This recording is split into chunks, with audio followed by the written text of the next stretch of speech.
सर्व मंगल मांगल्ये शिवे सर्वार्थ साधिके शरण्ये त्र्यंबके गौरी नारायणी नमोस्तुते. जय मा बगलामुखी.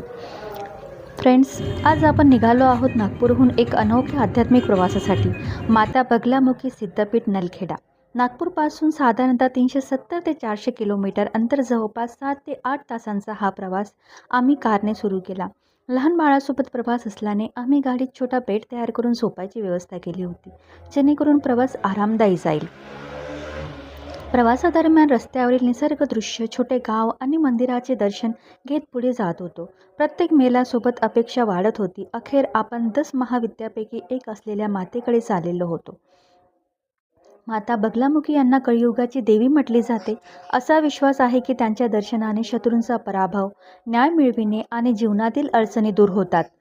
मातेच्या बुलाव्याशिवाय येथे कोणी पोहोचू शकत नाही, अशी ही मान्यता आहे. या सिद्धपीठाचं महत्त्व एवढं आहे की मोठमोठे पॉलिटिशियन, नेते आणि मान्यवर व्यक्ती देखील येथे दर्शनासाठी येतात. राजकारण, कोर्ट केस किंवा सार्वजनिक जीवनातील अडचणीवर मात करण्यासाठी अनेक वेळा नेते मंडळी माता बगलामुखीकडे विशेष पूजा आणि हवन करायला येतात. त्यामुळे या मंदिराला आध्यात्मिक शक्तीबरोबरच राष्ट्रीय पातळीवरही एक वेगळं स्थान आहे. नवरात्रीच्या काळात येथे मोठ्या प्रमाणात हवन, पूजा आणि अनुष्ठान केले जातात. इतकी गर्दी असते की जवळपास सगळी हॉटेल्स बुक असतात. पण आमचं भाग्य असं होतं की आम्हाला सहज राहण्यासाठी जागा मिळाली.